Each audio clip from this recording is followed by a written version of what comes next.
Good afternoon. Welcome to the daily briefing here at the St. Clair County EMA, where this is our 105th briefing, 105th day.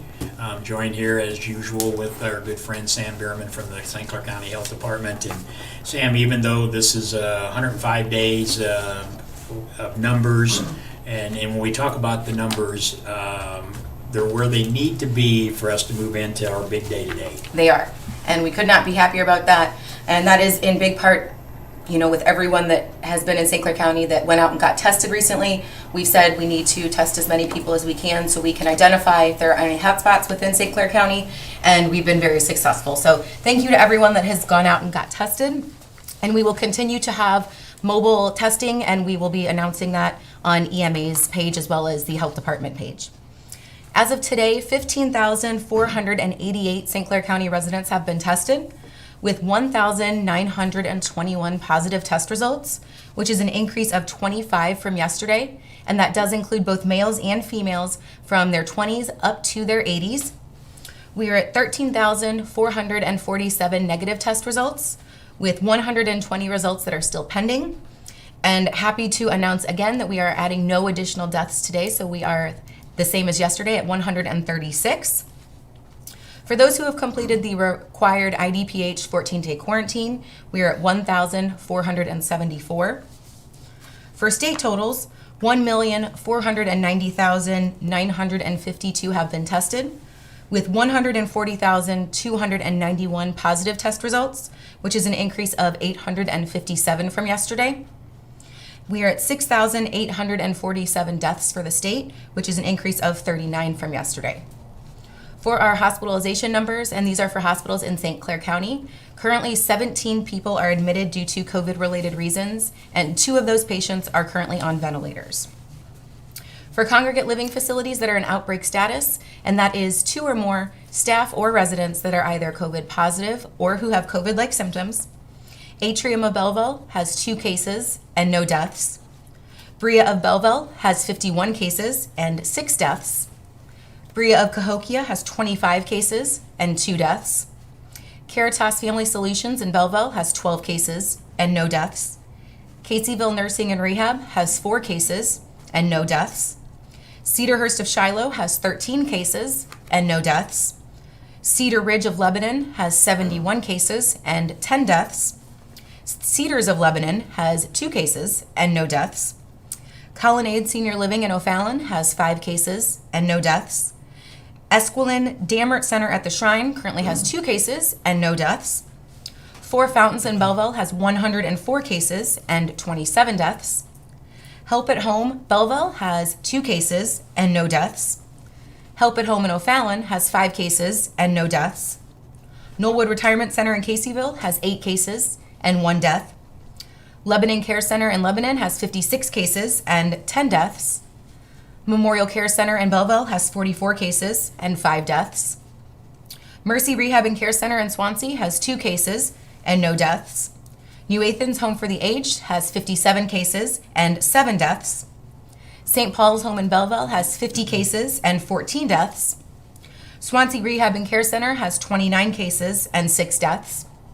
TDL Incorporated in Belleville has 4 cases and no deaths. And yesterday we did report that Willow Creek had 2 cases and no deaths, and that was a reporting error, so Willow Creek will not be on our list as they have no cases and they are not at outbreak status. And now I will turn it over to Chairman Kern for his update. Thank you, Sam. 667 tested since yesterday. That number, that's a big number. It is, and in part, we have had the mobile testing sites that were out the last 2 days, and I believe with all of the locations that they've been at, we're a little over 200 from just those alone. So we've been seeing that those have been a big help to the residents of those areas, and we're going to continue to move to other places within the county to continue testing. Great. That mobile testing, I think, is in our future. It is, So yes. we appreciate, and I want to just say, I want to thank all the residents of St. Clair County throughout this pandemic. Really, the vast majority of St. Clair County residents have really come forward and been a big benefit in the fight against this pandemic. They've been wearing masks, they've been talking to their neighbors and bringing food to people, and just this community has really come together and bonded during the past few months, and it really says a lot for this county, and we do appreciate that. Without you, we couldn't have gotten to the numbers that we're seeing today. And certainly it's going to take all of us being vigilant, continuing to do the things that we've been preaching about since early March, and I think it's going to stay that way. I think that we're going to be able to get through this. We're going to wear a mask, we're going to wash our hands, we're going to social distance, we're going to take care of our families and of our elderly and of the people with the immune compromised systems. They're the ones that have been the chief victim of this virus. The death rate is unacceptable in this county, and it's something that we've hated to have to talk about every day. But on days like today, when we're not reporting any new deaths, it says a lot for what has gone on. The state of Illinois took this issue and they used science to solve it, or at least to try to solve it, and it has worked, and it's got us at our numbers where we are today, and it's been proven that the areas that didn't rely on science, the ones that kind of used their gut feeling about what they were going to do about the virus, they're the ones now that are finding out that really, as we all knew, you got to listen to doctors when you have medical issues. If you don't, you're going to have problems, and so. We appreciate all of our medical professionals out there, the frontline workers, the emergency services people. They've all come forward during this pandemic, and everybody in this room. I can't say enough for our Team St. Clair and all the work they've done, and all the people who've been behind Team St. Clair so that we could do this every day, and we genuinely appreciate everybody's efforts.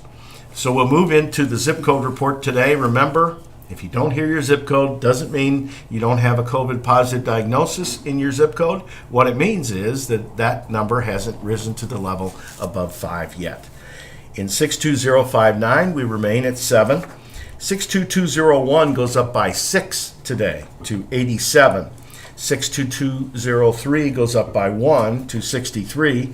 62204 goes up by 1 to 64.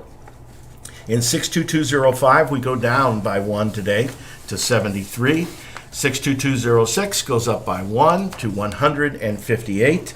62207 goes up by 1 to 109. 62208 stays the same at 102. 62220 goes up by 1 to 161. 62221 goes up by 3 to 160. 62223 remains the same at 70. 62226 goes up by 3 today to 206. 62232 goes up by 1 to 36. 62239 goes up by 1 to 19. 62243 remains the same today at 10. 62254 goes up by 6 to 99. 62255 remains static at 7. 62257 remains the same at 13. 62258 goes up by 2 to 20. 62260 remains the same at 12. 62264 goes up by 1 to 57. 62269 goes up by 2 to 96. And 62285 stays the same at 20. And now back to the man of the hour, Herb Simmons. Well, I don't know if it's the man of the hour, but it's Friday, and it's Phase 4 Friday, is what I like to say. And I know everybody out there that has been following our briefings is excited about today. Some of you may not be. I know there's always some that says, well, we shouldn't have these phases, but you just heard the chairman say science has led this, the medical experts, and I don't particularly want to debate that right now. I can tell you that the state of Illinois is where we are today is because science has led the fight against this, and as the chairman said, it's a long way from being over. So as we're moving forward, this is our 105th day day of bringing these daily briefings to you. It will be the last day of the consecutive briefings. We've all brainstormed about this. However, we will continue to post the daily numbers that we receive from the local health departments. All that information will be put up on a graphic each day on our page. And of course, we will answer any and all questions that we can in a timely manner. We will continue with a weekly briefing every Thursday afternoon at 3:30. That will take place once a week now, and of course, if anything happens in between time, we always have the availability here to impromptu that and do it. The graphics will not be posted on Sundays, but Monday will include both of those days with those numbers. So like I said, we're not going away. We're not switching the light switch off, and you'll still be hearing from Sam frequently because we'll be in touch every day, of course. And we'll be having guests still come on that weekly update, someone from the school superintendent's office or someone from mental health. We promise to get them back on, maybe some of the physicians, because as we've said, this thing has been led by our medical experts, and we want to make sure we keep them in there. Some of the other questions that continue to come in is about the swimming pools and the splash pads. As recently as today, we sent another request on the splash pads. We were told this afternoon that the plan has been finalized but has not been approved yet. Hopefully it will come out later this evening or over the weekend, and once we do, we will post that up for everybody who's been asking about that. The same thing as I posted a few answers last night about the schools. Please give our superintendents and our administrators time. They've got a big chore ahead of them getting things ready for this next school year, different options that they're reviewing. So believe me, if we had those answers, we'd be sitting here telling you what they are, or we'd have those representatives coming back on here telling you. Today, we had a conference call with the IEMA director, giving us kind of marching orders as we move forward. IEMA is in this for the long haul, even though they are gearing back on some things or ramping up on others. Our PPE, we're still good to do that through July 15th for our first responders. We also completed the rest of the food banks today, Chairman. We delivered those much-needed funds to the Duple Community Backpack Program. Mr. Bright was there and received that donation. The Cahokia Food Bank, Millstadt, New Athens, Marissa, Muscuda, Shiloh, and the Belleville food pantries were all recipients of that, and they were all much appreciated to what you were able to reallocate some of that funds to the grants department. They asked that we pass that on to you, so I know that will go to a good cause. So as we move forward here, I know, Chairman, there was some, yesterday came out the IDPH county level metrics that were announced. So would you kind of just go over them on what metrics we're going to be following as we move forward? So, and that really ties into taking this to a once a week program that we'll be doing. The state basically has come up with a number of metrics, mostly the ones that we've been following all along. They're going to be looking at new cases per 100,000. They're hoping that's less than 50. New deaths, whether that's a stable or decreasing number. The test positivity, the number of tests performed related to the percentage, which we're hoping is below 10% for positives. Emergency department visits, the cluster percentages that are out there, and then ICU bed availability, which is what we've talked about all along.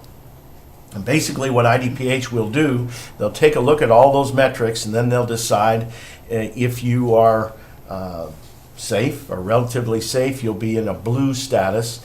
If there are warning signs that they see coming from the numbers, then the county will be put in an orange status.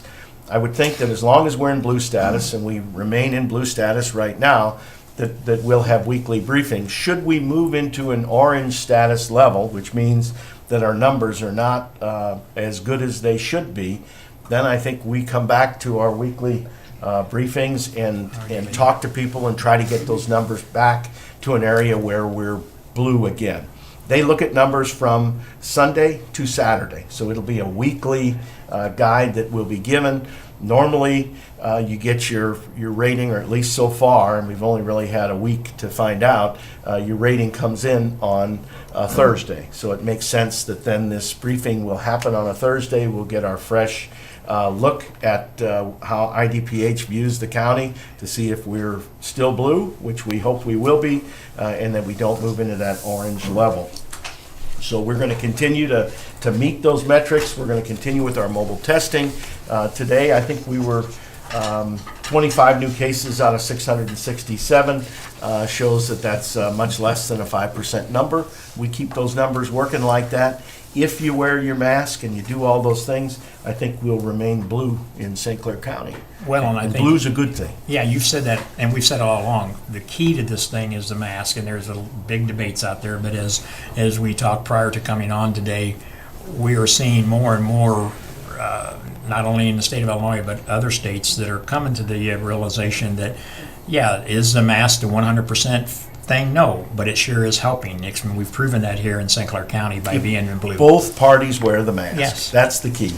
You got to have a consistent, from one person to the other, both need to be wearing those masks. So what I did also, being this was the last day of the regular briefings, I asked the Assistant Director Brian Whitaker, who has been a rock here also, along with my other staff members, Randy Randolph. And of course, I want to take time and thank Tammy, our signing lady, that has done a great job. And she will be here on Thursdays with us.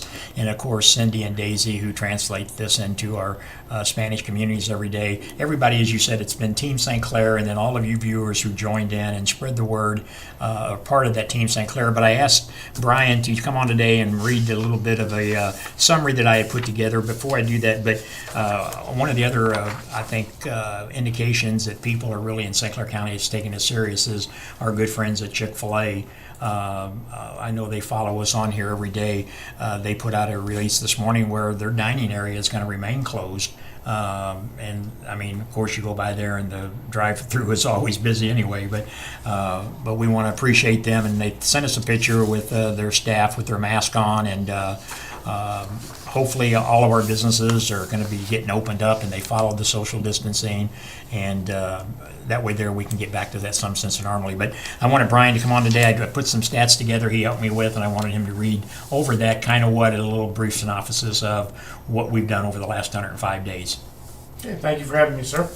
On March 14th, 2020, a journey in St. Clair County began. It was one that no person realized would have the impact that it has taken on all of us. On that date, the county reported its first positive COVID-19 cases. Immediately, the St. Clair County Board Chairman requested that a transparent platform be established in order to keep the citizens of the county updated with the most accurate information possible. At that time, St. Clair County Emergency Management opened the Emergency Operations Center, and in conjunction with the St. Clair County Health Department, on March 16th began holding these daily briefings at 3:30 p.m. The chairman also requested a person speak Spanish each day for our Spanish-speaking communities, and that we have a sign language interpreter present. The fight against this invisible enemy, COVID-19, was digging into St. Clair County. Daily meetings were scheduled, and medical experts were brought in to provide daily updates by the local hospitals throughout the county to provide updates to the citizens on the seriousness of this virus. Not only was the fight just beginning, other unknowns were coming to the forefront. Personal protective equipment was becoming in short supply. The health department, along with EMA, were doing their best to maintain the supplies for not only 79 first responder agencies, but also for the 4 hospitals, 47 long-term care facilities, and many other organizations here in St. Clair County that have been assisted. For several weeks into this pandemic, the supplies were at the top of the list. With the assistance of Chairman Kern, he was able to reach out to several of our state representatives and senators to request assistance in receiving the much-needed PPE. Even with the shortness of PPE, we continued for a few more weeks. Once established, we've now been able to maintain an adequate supply to distribute to our agencies. As of this time, we've distributed the following PPEs: 48,525 surgical masks, 27,867 N95 masks, 3,399 goggles, 348 cases of bulk hand sanitizer that came from Stumpy's Distillery here local, 148 boxes of small gloves, 300 boxes of medium gloves, 695 boxes of large gloves, and 317 boxes of extra large gloves.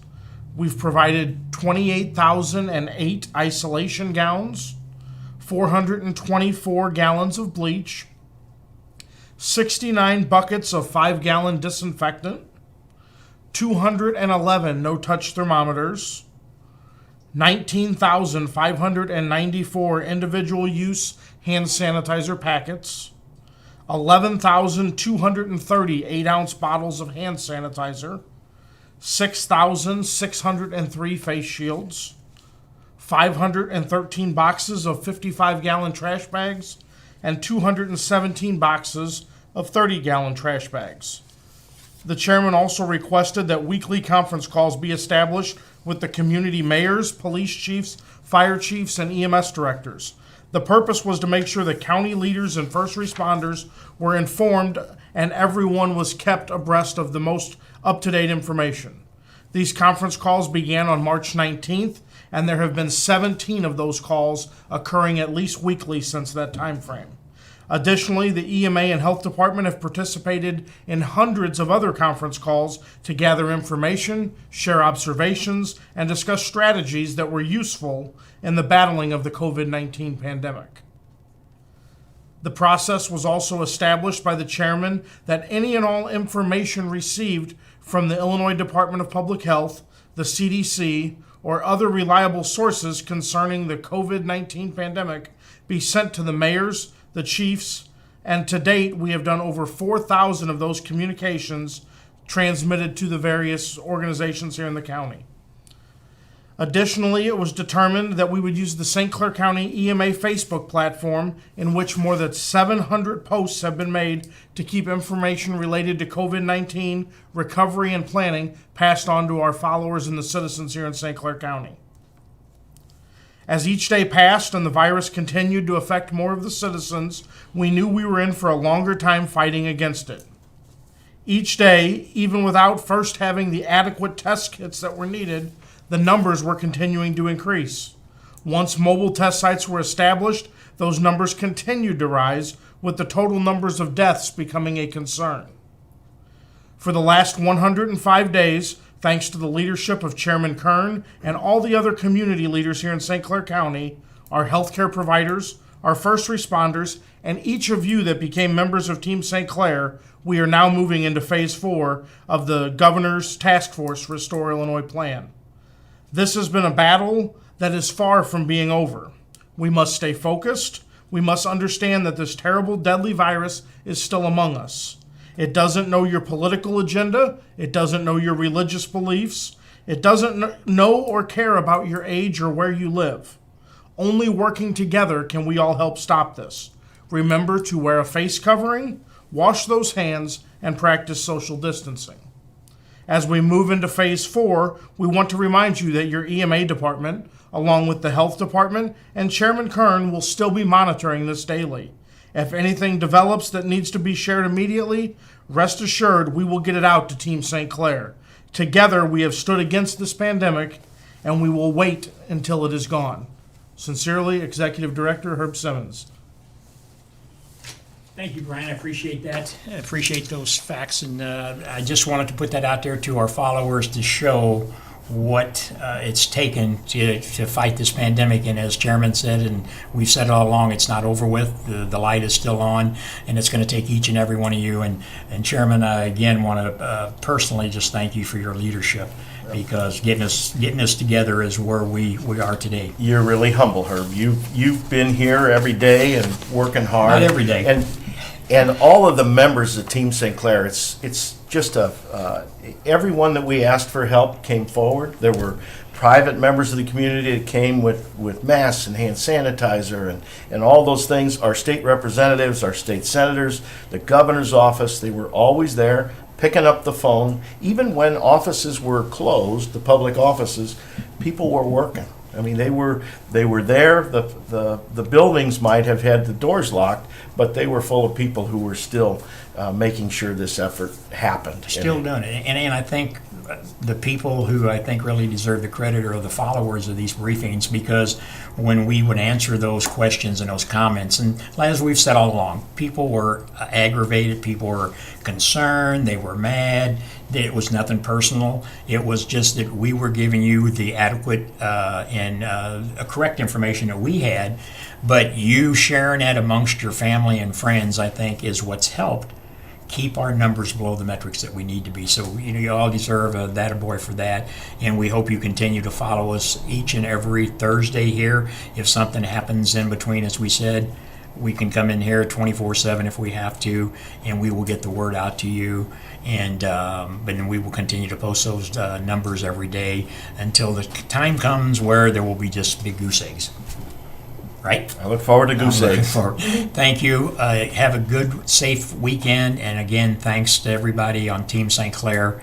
We'll put those numbers up tomorrow, and then we'll see you next Thursday at 3:30 for the next briefing.